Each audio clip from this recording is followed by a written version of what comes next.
Hello and welcome to the channel. Presidential candidate of the People's Democratic Party (PDP), Al-Haji Atiku Abubakar has strong words for those who says he is retiring and joining President-elect Bola Ahmed Tinubu by working together. Spokesperson of the former Vice President Dino Melaye made this known yesterday in a series of tweets. Let's find out more on this. Subscribe, like, share, and comment. Thank you. Atiku not retiring from politics, won't work with Tinubu. Dino Melaye.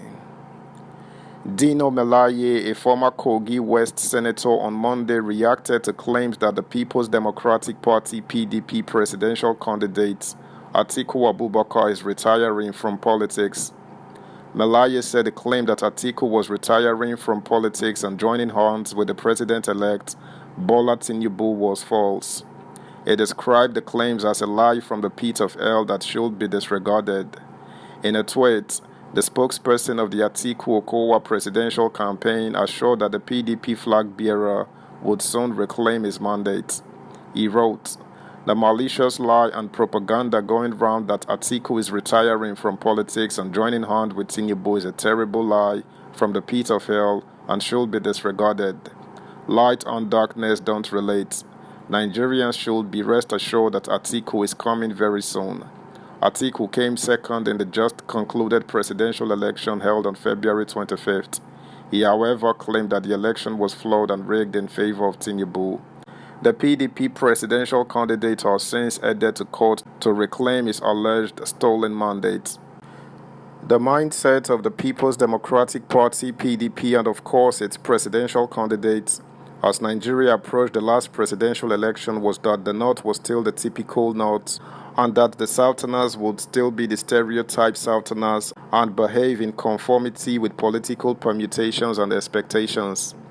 But certain dynamics like religion, the hitherto little known Peter Obi and his Igbo clannish sentiment, which Atiku did not bargain for, the resentment of the old order, especially those who got disenchanted with the ruling All Progressives Congress (APC), and those who were tired of the PDP secular run and misfortune, were some of those things the 7th Waziri of Adamawa Emirate did not see coming, but they showed up. Besides, depending on cash to outsmart, even outrun the system did not run well for the PDP standard bearer because of the confusions and errors of the federal government's currency swap policy, which nobody envisaged. Added to these was the internal wrangling within the party, which was never resolved before the presidential election. And, as if the gods were angry, an alteration in the mechanism of the election process also rendered Atiku's political train vulnerable. So, it became grounded before it got to the station. Specifically, the introduction of the bimodal voter accreditation system (BVAS) as a new technological innovation in the Nigerian electoral system completely rendered its calculations abysmally incorrect. Truly so, it was as if the party and its presidential candidate were operating in a strange political environment. Available indices also pointed in the direction of Atiku's unpreparedness for the task ahead. It is unfortunate that the Nigerian political space does not believe in manifestos. The last time Nigeria truly had one at work was in 1979, when Nigerians decided to vote for the late Obafemi Awolowo's Unity Party of Nigeria (UPN), based on its welfarist 4 cardinal programs, and it's because of the value Southwest Nigeria attached to education. Regrettably, the National Party of Nigeria (NPN) gained entree with its own world-weary manifesto, and the story changed.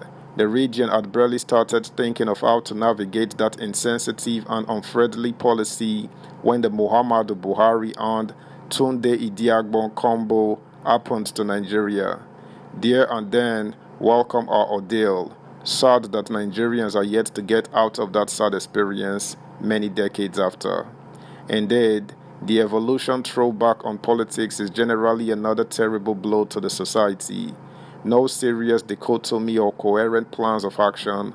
Also, There are no clear-cut visions for any of the political parties, not even information about what a political party stands for, let alone what the people stand to gain if they vote for a particular party. Otherwise, when Atiku showed up, Nigerians would have been educated about what he stood for as well as what he intended to do. Even Obi was only talking about Malaysia and what he saw in Egypt, as if those countries had something fantastic to offer. He was always reeling out tales a la Malaysia, but the Labour Party's newfound love ruled Anambra for 8 years without an attempt at inviting Malaysians to help him transform the state into London. On the whole, Nigeria's geopolitical landscape and our current socio-economic realities have not been sparkling inspiring. We have the question of insecurity and mass poverty writ large in the society, with almost every home managing the issue of graduate unemployment, and the thought of prosperity is almost becoming a mirage. Under that kind of disillusionment, it is difficult to start contemplating an El Dorado through an Atiku Abubakar presidency. Unfortunately for the man from Jeddah, there are no credible and or motivating antecedents that could persuade the mass of the people. Subscribe, like, share, comment, and please turn the notification bell on. Thank you. In the words of Albert Einstein, doing the same thing over and over and expecting different results is insanity. It is time the younger generation of politicians learned from history. It is time they learned from the mistakes of the past. Otherwise, errors would be repeated ad infinitum. Take, for instance, if we combine all the aforementioned errors with the morass of the election laws, Atiku's political trajectory signals an endpoint. 1. Age is no longer on the side. 2. When antecedents come into play, he has nothing to rely on. 3. Society is not static, it keeps moving. To put it bluntly, what money alone could do 4 or 5 years ago has gone to the great beyond. Thankfully, Nigerians are now crying for real development, no longer partisan inducements that, in the end, fetch nothing. So, the influence of money in elections is gradually waning.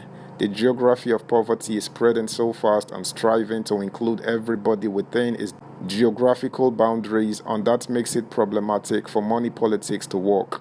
No thanks to the skyrocketing inflation that's further messing up the carcass of an already decapitated economy. That's the news, guys. Thanks for listening. Until next time, bye.